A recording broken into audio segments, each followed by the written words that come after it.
The first question came from Mohammed, who couldn't be here tonight, Mohammed. And really it's to serving councillors or serving council parties, I should think, really. So what have you done for the community and residents over the past few years that have made you really proud? And why should we elect you this time round, especially after the difficulties that we've seen recently? So shall I start with you? Yeah, sure. Thank you very much. Thanks to Mohammed for asking this question. Yeah, what made me proud and continue to become a councillor is the helping hand that I do with my community. I run a food bank on every Sunday from 12 to 1, and in order to prepare the food bank, I have to work on Friday, I have to work on Thursday to source foods and make proper arrangement. So this is one of the things that I personally take interest, and I will encourage my fellow councillors to also encourage, because when COVID came, I realized that there is no provision in Benjamin, and there are a number of households that needs that kind of support. As soon as I realized that, I just started doing that, and I'm still continuing that. And it appears that the needs might be increasing in the near future, with cost of living being very high. The fuel cost is going, high sky, and people will be finding that difficult. So that's one of the things. Other thing is that I do my best to keep my room clean. As I mentioned earlier, I'm determined to keep as much as clean as possible, and I work with partners, with community groups. I'm very receptive to them, respond. I respond to them whenever they need me, and sometimes I look for them whenever I need for support. Apart from that, I will be happy to say that I have a good, strong link with faith groups. I visit them occasionally, listen to their worries, with especially vulnerable communities, asylum-seeking groups. Visited a number of times the District House, asylum place, supported them in many ways. Yeah. And then the second part of the question, just briefly, why? Mohammed's asking, why should we elect you after the current difficulties and mess? Right. Of course, when you are running in governments or the council, and if you are in position, there is a possibility that some people will make mistakes, some people will abuse their power or their, Good thing about Labour parties, we have realized that, and I think there were 40 councillors in Croydon from Labour Party. 5 of them have retired because this is their retirement choice, and they want to retire. And the rest, other 20, some of them they did not stand. Some of them they were responsible for different positions, maybe. Whatever the difficulties Andrea and Graham mentioned, someone is responsible for that, and as a responsibility, they back off, so they are coming. New people are coming up with new energy, new vision, new strength, to put it right. Simple as that. And with some councillors having the experience and knowledge, and some with new, it will be a good combination to move forward, to take Croydon forward into the right place in the next 4 years. Thank you. I'm not sure if anybody else really, because it was to serving councillors, so I don't know if there's anybody else that feels they want to answer that. I can certainly give a response on what I've done before. Okay. I will do in the future. So as a sitting councillor in a previous life, before I moved to Croydon, I was chairman of the scrutiny committee. One of my proudest achievements is holding the Chief Constable of Derbyshire to account on rising antisocial behaviour issues, which is obviously a massive problem in this local area in Thornton Heath, in Croydon North and across the borough of Croydon in general. Outside of politics, or away from party politics, should I say, I've been a street champion for the last 6 months, making sure that the area of Wadden around where I live, yes, I don't live in Thornton Heath, but I do pass through Thornton Heath on a daily basis, and I know all the issues that are at the very forefront of what everybody is concerned about. And also, the community of Thornton Heath, I regularly do litter picks up and down the high street, and I know all of the issues that are going on around this area as well. I worked in retail for the last 8 years. I have massive links into the charity sector. I have been a sustainability lead. Excuse me, can you project your voice? Yeah, of course. So I've worked with sustainability and charity leads within my job in retail, providing waste food from supermarkets into homeless shelters and into community areas and food banks that we have left over at the end of each night, which obviously serves people who are more needed than the foxes that are going around the bins at the end of the night. So, in essence, why should you elect me? Because I have a track record of holding the police to account and improving the local area in issues such as antisocial behaviour.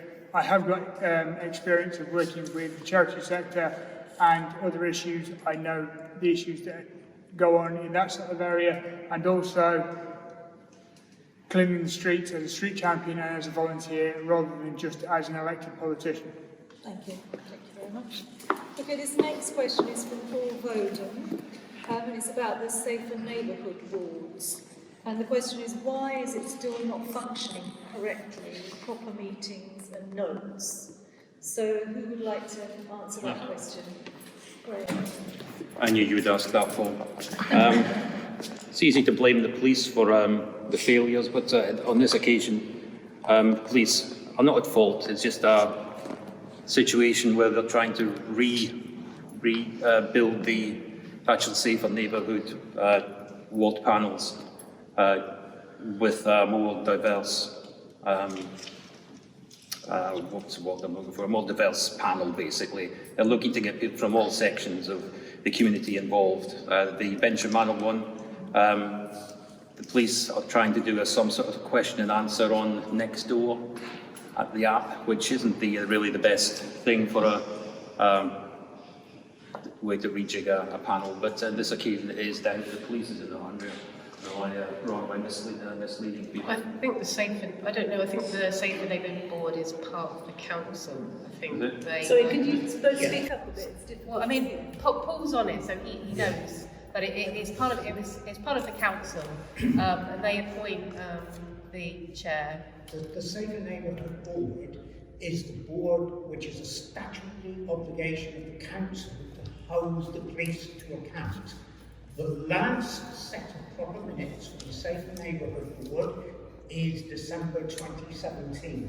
There have been no proper formal meetings of this board since then. There have been informal meetings, but with no proper agenda, no minutes, no action points. The Safer Neighbourhood Board receives over £30,000 from MOPEC to spend on crime in Croydon. No accounting, no information as to where this money has gone or how it is being spent. Yeah, I think that it's something that I've been concerned about for some time. That we're not having the meetings. Lots of the time there seems to be panels set up, but there's no oversight. Like you say, there's no regular minutes. Where's the funding going? It's just like the council don't seem to ever they come up with all these policies, all these strategies, but they never follow through on them. They just kind of end, and then there's all this consultation. We never hear any more, and then it's just gone. Anybody else at the front want to comment on that? Yes? Yeah, I just want to point out the fact that since 2017, nothing's been done. But, you know, with taking the initiative, we've been blessed to be able to sit at Scotland Yard and have the meetings with the constables. And this is something that's been happening across the UK. And I've been privileged to be able to sit down with Inspector James Watson, who's taken charge of Croydon. And we've sat down and I've said to him, look, can we meet up for coffee, for tea? And let's talk about the problems that's happening around Croydon. Because clearly, the neighbourhood watch that have been appointed have been sitting around and doing nothing clearly. And so we want to be able to bring in an initiative where we can actually sit down, have people to take notes, have people within the streets that know what's going on. We're doing that already anyways, because clearly there's some people that can't do their jobs. And we're not saying that maybe they're not capable of doing it, but we want to see that change. So we're already doing that. And so what we're trying to do now is that we're trying to infiltrate that. We need to do more for the community, have people within the community who are able to speak up. For example, all this crime that's happening now, I've been sitting down with a guy called Anthony King. We've been gathering the families who have been victims of the murders that's been happening. We've been marching through the streets of Croydon, but I've never, since the time that I've been in Croydon, I've been in Croydon almost all my life, I've never seen anybody from any local political party stand up and say, do you know what, can we speak with the families? What's going on? What can we do to rectify the situation? And I really believe that if we're going to move forward, we need to start assigning the right people to be at the right jobs. Let's check the books, check the records. Where is the money going? Because how can £30,000 be lost? Because there are lives that need to be saved and we need the money to be able to do these kind of things. And so this is what we need to start clamping down on. And if notes are not being taken, it's simple ABC, taking notes. So for me, it baffles me at the fact that nobody's taking notes, nobody's taking accountability as to why and what is going on around Croydon. Not even just Thornton Heath, West Thornton, all around Croydon. We need to clamp this down. But we're having conversations. But as I said, that we need more community people on board. It's not even about political parties anymore. This is our lives. This is much more than politics. So we need to come together. And then if you know, whoever's in charge now don't want to step up, then we as a community, I think we need to step up our game now. And if we have to take notes ourselves and email it to each and every one of ourselves, then we need to start doing that from now before even the elections take place.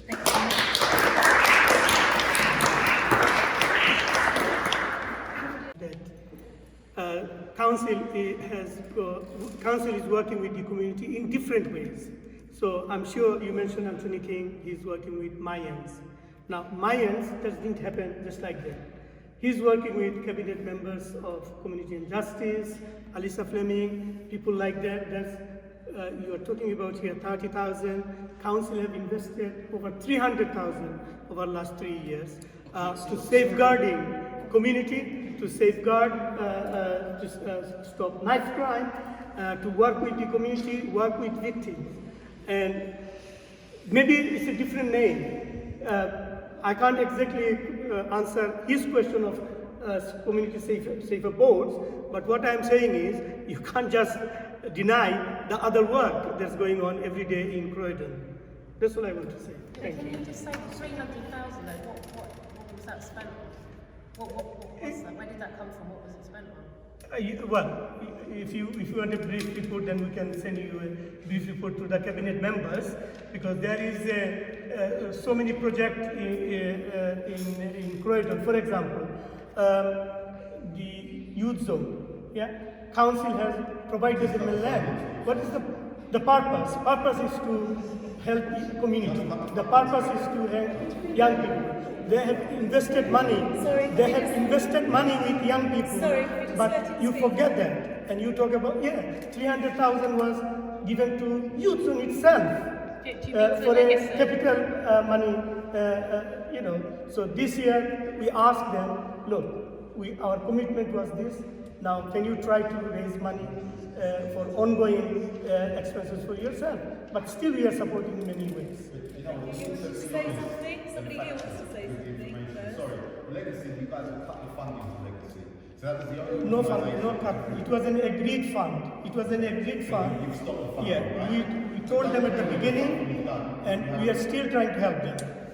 Okay, thank you. So I just wanted to agree stand because it's all getting muffled. Yeah. So if you're speaking, can you actually stand? Because otherwise, there's just voices coming. And also, Gaitan's trying to take the minutes for us. We always have minutes for our meetings, so we need to speak clearly. With the acoustics of the beautiful church, if you just look up, all the voices go up there sometimes, so you need to project out. Yes. Yeah, sorry to cut you earlier, but I just wanted to, I mean, you've just kind of made things worse. I mean, we've jumped from 30,000 now to 300,000. And I know young people who are looking for ways in which Croydon can help them. We've been begging for money. I'm 30 years old and I've been in Croydon all my life. I'm telling you, where is the money gone?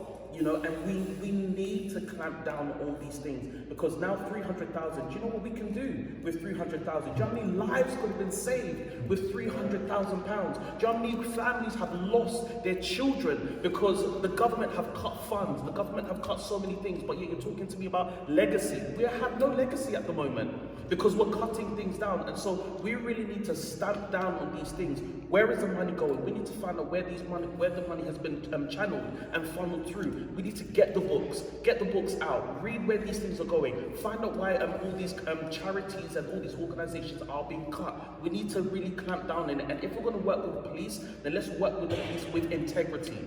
I think that's the most important thing, and that everyone can vouch that integrity is missing in Croydon, and I think that's point blank period for us.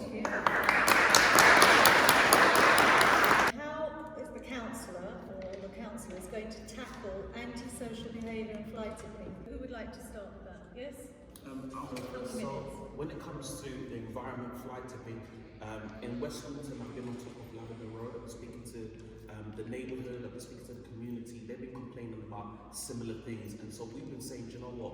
We need, again, and I'm bringing this up, we need to get into the books. Who has been contracted to fix all of these things?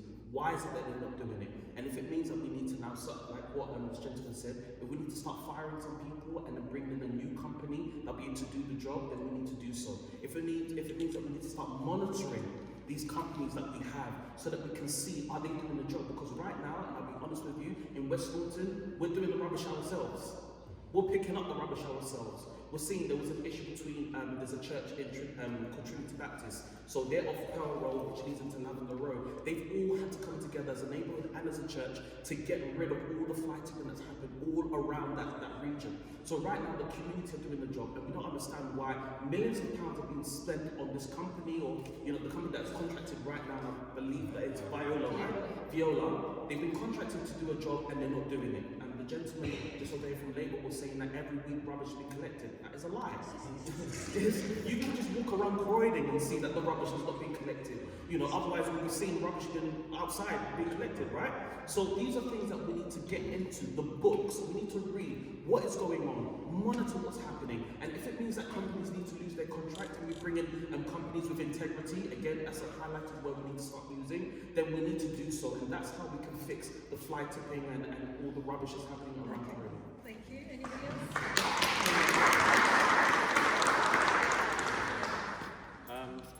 Nice and loud, please. Is that loud enough? Nice and loud. Okay. If they can't hear at the back, can they wave at me?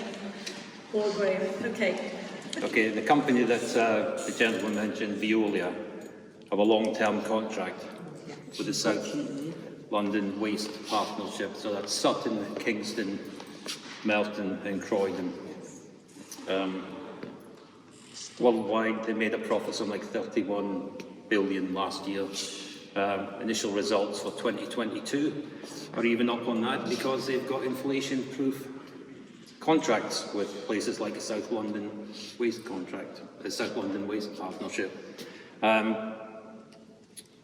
What Ben says is right. Making sure that the managers there are doing their jobs is one part of it. Then Penshurst Road last week I was there, and the president would tell me that the bins had been marked as collected on their accounts with the council, but they hadn't been. I've had the same experience myself, so there's something there. The stats have been fiddled so they can get the money or whatever it is. We never find out what Veolia are actually fined or sanctioned on when they fail, so there's an issue there. So there should be more openness and clarity on that. But it's fine saying that they've got to do their job, but Veolia and Croydon Council don't put the fly tipping on the ground. This way, please, Graham. Sorry, Veolia and Croydon don't put the fly tipping on the end of the road. It's either people that are coming into the area or it's local people. So there has to be an education piece as well to find out why people are fly tipping. And that could well be because that they now have to pay for the service of taking away bulky items and the electrical goods. it may be worthwhile thinking about bringing back the free service so people can actually dispose of things properly. The other question, antisocial behaviour. Does a lady say what sort of antisocial behaviour it is? Not specific, not specifically for that. No, okay, well the antisocial behaviour, we can't really tell what it is. It could be children, youths that don't have things to do. It could be fairly petty items, things I probably did as a kid as well. From not an enforcement point of view, I think Val Shawcross has promised to bring back more enforcement officers. Bring back, I say, because Labour actually cut the numbers, so I would support that. Whether it stops at antisocial behaviour, I don't know. Does it need more places like Legacy so people can go? Are there not enough facilities in Croydon and Thornton Heath? It's a tricky one. It isn't just about enforcement, this. It has to be an education piece as well, I think, and find out why people are fly tipping and why there is antisocial behaviour.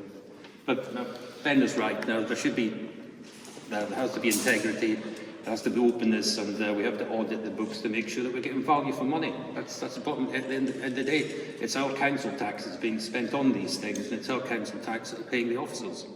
So it's a fair return, quid pro quo. Thank you, Graham. Yeah, so Veolia, they have a monopoly on collecting waste in the whole of London. They're like a French-based company.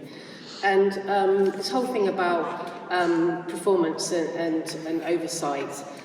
So the Council Scrutiny Committee did a report on fly tipping, and it showed that amongst the South West London Partnership, Croydon had the worst amount of fly tipping compared to, significantly more, like 3 times more than places like Merton, Sutton and Kingston.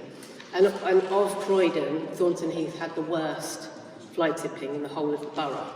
And this report identified the streets that were the worst for fly tipping. And Grange Road, Parchmill Road, Cockford Road, all these places that we know because we see the fly tipping all the time when we're walking around. And when you see the fly tipping, I mean, I walk regularly around the streets and I see what the fly tipping is. And I would think of fly tipping as being things like mattresses and white goods, which there are things like that. But the biggest problem is residential waste. So most fly tipping is actual residential household waste that could go in a bin. Now, why is it not going in the bin? Is it because there aren't enough bins, or there are inadequate bins, and it's got to be connected to the housing situation? So, you know, they've got all these stats, they know where the problem areas are. It really can't be that hard to solve. Other boroughs can do it, why can't Croydon do it? And we know that if Veolia, if they'd only, you know, if it'd only been the Croydon contract they'd been offered, there's no way they would have wanted it, because they must spend most of the time going around picking up fly tipping. There has to be some easy, you know, there has to be some holistic approach to this. We're talking obviously about education, but I think it's personally the fact that there aren't enough bins and that there aren't adequate bins for a lot of houses for multiple occupancy, but also like rental accommodation as well. And you know, there's like a huge waiting list for bins. It's like thousands of people are waiting for bins. Why are the bins not available? So with fly tipping, I don't think that it's a difficult issue to solve. I think it's a basic issue, and I really can't understand why Croydon can't get a grip of it and why they keep blaming it on being a national problem when it isn't. It's an easy problem to solve. It's about working through the stats and finding the locations where the problems are and looking in that location and working out why it's happening. It's going to be happening because there's something in that area that's causing it. Like with antisocial behaviour, again, I mean, it obviously depends what kind of antisocial behaviour is. And often when we say antisocial behaviour, we think of young people, but that's often not the case at all. A lot of antisocial behaviour isn't anything to do with young people. It's to do with people who have issues. A lot of people have alcohol addiction or drug addiction. And when we've had issues, say, around Thornton Heath clock tower, or even just on the streets itself, it's people who've got multiple issues that need help. I've spoken to one guy and he was like saying to me that he has a flat, but he has drug addiction and alcohol addiction, and he doesn't want to be in his flat on his own. He wants to be out speaking to people. And I think it's like, again, it's like a holistic approach to these issues. It's not like a one-fit-all approach. We have to tackle all these things differently. But at the moment, with enforcement, or even support, it's just not there. Like with enforcement, there are 20 enforcement officers for the whole of Croydon. There's over 350,000 people living here. What is even the point of it? They won't be able to do hardly anything. It's not like they'll be able to patrol or anything. They're literally probably, most of them, office-based. When do we ever see them?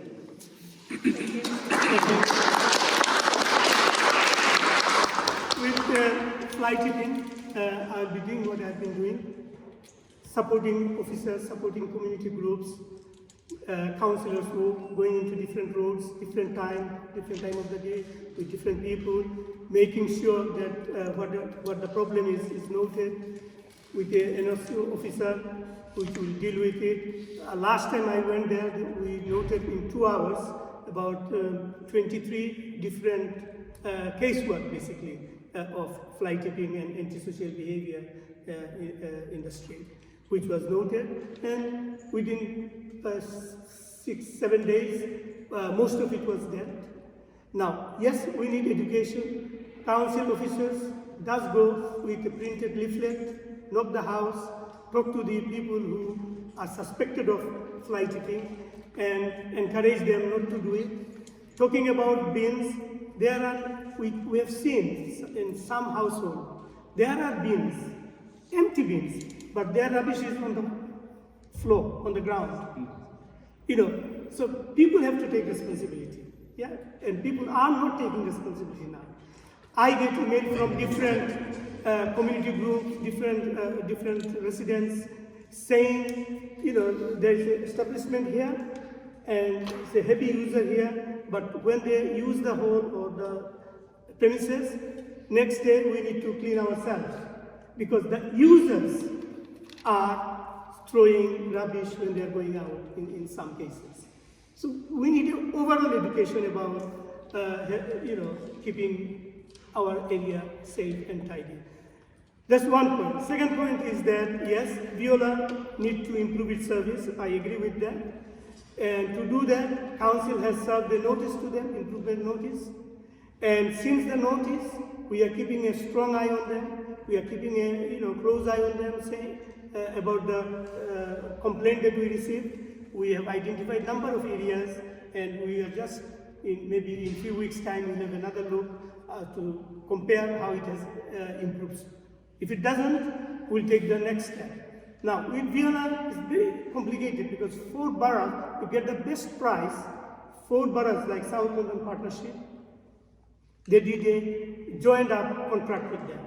And you can't just pull out, so you have to, because there are a lot of issues if you suddenly pull out, so it has to come to an end and find another supplier basically if need to be. So our current having a conversation with mayoral candidate, we did have a conversation to how to take it forward, how to resolve this issue, and once the new team is in place, we are going to take a significant action to do that. Thank you. I'm just going to quickly finish off these questions, and I'm going to open it up to the floor. Well, I just wanted to really pick up on what was said, because the guys are the street champions for Thornton Heath Community Action Team, so we are the ones that are using our time when we're volunteers and not paid, walking the streets, identifying flight tips, and I've got to be honest, half the time the NSOs don't turn up, half the time they don't turn up. We're reporting the same properties week in, week out. So the council, the problem is the council has no strategy to deal with it. They've taken their eye off the ball years ago. The ball's ran away with them and they're running after it. There's no strategy to deal with, really, not a lot at the moment in Croydon, if I'm honest, as far as ASP is concerned. So we appreciate when you come out and we're honest to my end. We're reporting the same things every 4 weeks, it's the same matter. So There's no proper follow-up. That they do not use their statutory powers.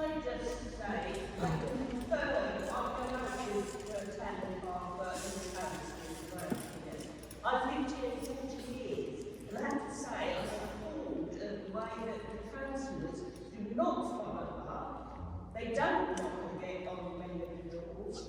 And one councillor in particular is quite busy in taking pictures for his Twitter account to make himself look good. So I'm sorry, but it doesn't happen with my local councillors here. And, you know, I think Barbara is correct. It's a really bad situation. Thank you. I'm going to come back to questions from the floor in a minute, but we asked for people to send, just a minute, we asked for people to send in their written questions, and some people did, they did it in advance, so I need to just quickly finish this, and then I'm opening it up to the floor. Just a minute on that subject? Okay, on antisocial behaviour, street lighting has been cut. Therefore, that's why people don't feel safe around Thornton Heath. If we improve the street lighting again, switch the street lights back up to the full power, people will feel safer. That will lower antisocial behaviour. Also, bringing back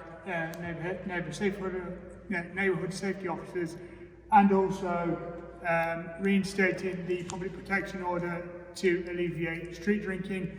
I know what Andrea has just said about obviously the people who don't want to be in their own flats. Okay, but we don't need people congregating around Thornton Heath drinking on the streets, because that will just incite more antisocial behaviour. It's not creative.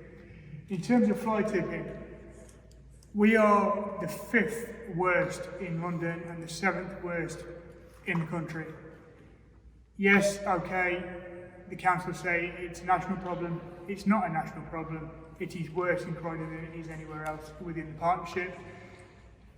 The data that I took to the council meeting 3 weeks ago actually states that we were by around about 20,000 higher than Sutton were. There is no excuse for that. As Barbara says, she reports to the councillors, she reports on Twitter. I actually took the case that she reported on Twitter to Muhammad Ali. He turned around and said 95% of all fly tipping cases are dealt with within the SLA of 24 hours. No, they're not. We've got proof that they're not, because we walk the streets, we find it every day, we see it every day. Also, the fact is that you can't use the same coloured bag to pick up litter off the street and leave it on the corner as somebody else who is picking up litter as a council officer, as the people who are putting rubbish in their own bins. I found 2 green bags in my bin this morning when I went out. Yes, I reported it, guys. I reported it to the council and said they're dumping the street cleaning bags in residential bins. Also, Councillor Jewett, unfortunately, she's not here this evening. If you contact her on Facebook, she will get you a bin. I don't know how she's got hold of this magic pot of bins, but somebody was asking for a bin on Facebook a few months ago for waste uniform in a school. And she said, send me an email, I'll get you one. So yes, there are thousands of people on a waiting list for bins, but if you know the right people, you can get one, no problem, just like that. Thank you. Some people might want to add questions to this after we've just finished it. So the next part of this question is really, it's about commercial vehicles parking all around, such as pickup trucks and white vans. Why are they allowed to? Registered businesses working from residential properties. Why is that allowed?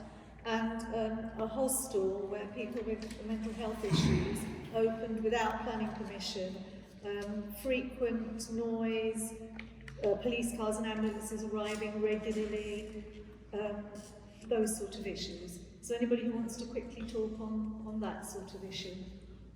Well, there are lorries, if they're parked illegally, they should get a ticket like everybody else. So please, I mean, what do you want council to, I mean, they have a regular about enforcement team goes, and if they find somebody is parking wrongly, they talk. They have number of traffic wardens in working in a rotationally in different area, operating and giving tickets. And talking of fly tipping earlier that we covered, about 200 tickets were given to household last year for people for making an offense, basically putting or fly tipping. And then there was a mention of some street that Penhurst Road not being collected. I received an email from somebody from there. So when I made an inquiry, it was for contamination. So there are different reasons. Sometimes it's not collected. If it's contaminated, we allow it not collect. And also, some of the people don't put out their bins. So council tell them, you need to bring near the gate. This is the contract. This is the contract in South London, and we have to be mindful of it. Thank you.